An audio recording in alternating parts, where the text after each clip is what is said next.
How many of you guys are in a romantic relationship? All right, I asked a room full of high performers, hands shot up, and I called on one of the guys. And I said, how long have you been in the relationship? He said, we've been dating for about 1.5 years. He said, let me ask you this.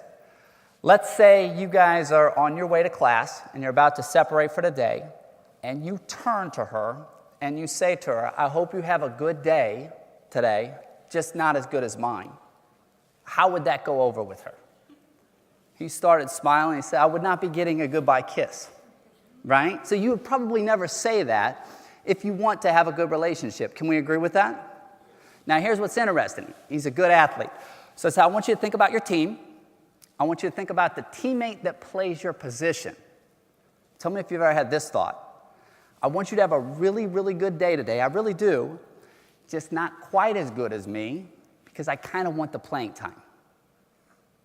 Same thing, right? So he looked at it and he started to say, and so when you have those thoughts, it's difficult for good relationships to exist. Can we agree with that? So that's something that I struggled with when I went on to play basketball in college. I called it the freshman conflict. I roomed with my teammate. My teammate played the same position as me, and every day in practice, our coach would pit us against one another. So that sounded like, hey, Brett, if you don't play better, Mike's going to take your spot. So the way I looked at it is the only way I won is if what? He lost, and the only way he won is if I lost. So it made it really difficult for me to root for him. Why? Because I felt like what? I was rooting against myself, right? Has anybody ever heard of Mike Krzyzewski? Okay, where does he coach? Duke University, right? Now, they have a pretty good program at Duke. Can we agree with that? So a lot of the players that go there are the best from where they come from.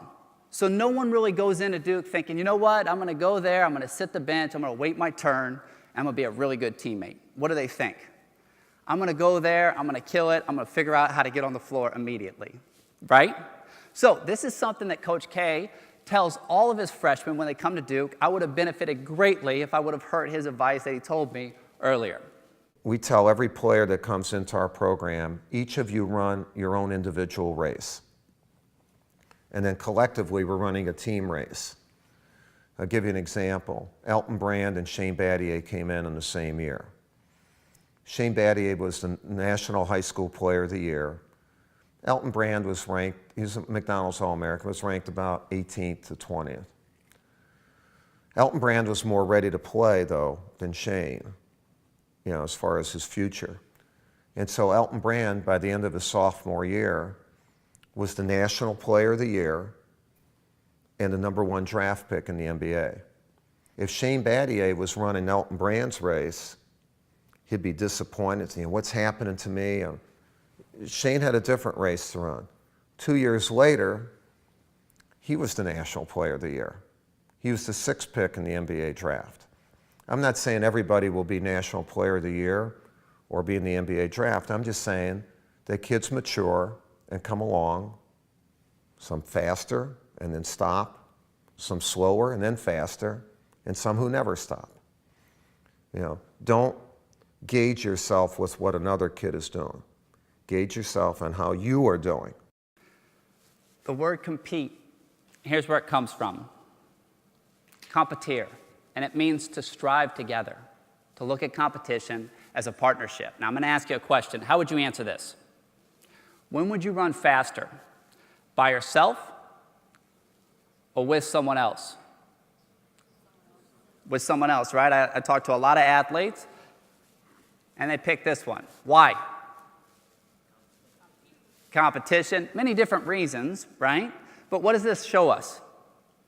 That we need other people to push us to a level that we could not get to on our own, right? So I want to show you an example of another philosopher, a little Kanye West action, okay? Now, what's interesting is Kanye is oftentimes compared to Drake, so he's going to talk about how he views Drake, but also how he views competition. I look at Drake as like an amazing sparring partner. Way up, I feel blessed. You know, someone's like, come on, man, get back up. Bow, get back up. What's up? What's up, bro? What you doing? Because, you know, you sit there, I was sitting there getting fat, you know, sitting back, just knocked everybody out. And then this guy hits the gym. He's just like running around like, bah, bah, bah, 14 hits. Same as Paul McCartney, bow, you know. I'm like, well, okay, let me go to the studio then. Let's see what's happening. Let me get these lyrics up. Let me see what's happening. So that's where we're at right now. That's where you're getting these records from, yeah. Is it still one of the greatest values in the hip-hop is the competition? I think it's an important part of it. You know, I think it's an important part in everything. I think in fashion, architecture, anything, there has to be a competition. You know, I think healthy competition is better than rivalry. I think rivalry becomes a cancer. It becomes like termites in your house. But I think healthy competition is something where you appreciate how hard this person goes. You know, like, I think that Michael needed Prince. Everybody needs somebody. What do you guys think? Right? So he said there's two types of ways you can view competition. What are they?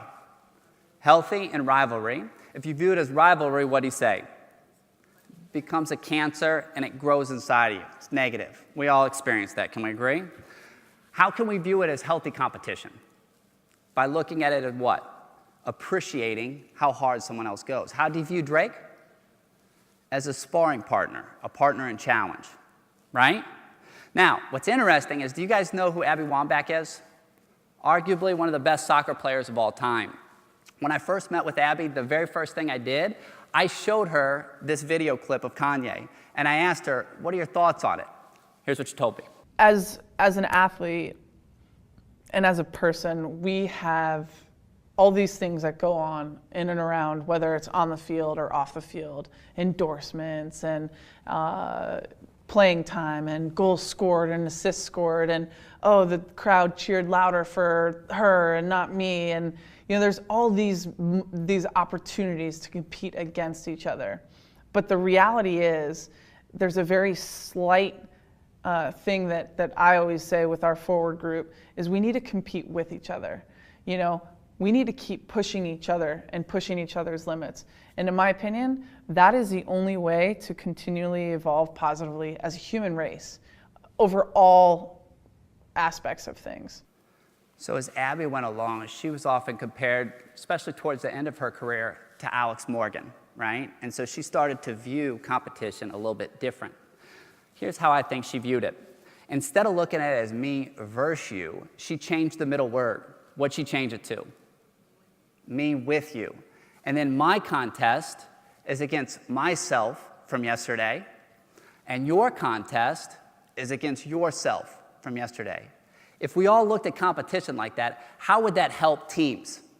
You've changed the enemy, right? Your teammate's no longer the enemy, they're your partner in challenge. And you guys are both trying to beat yesterday. And to me, that's what it looks like to strive together. Thank you guys very much.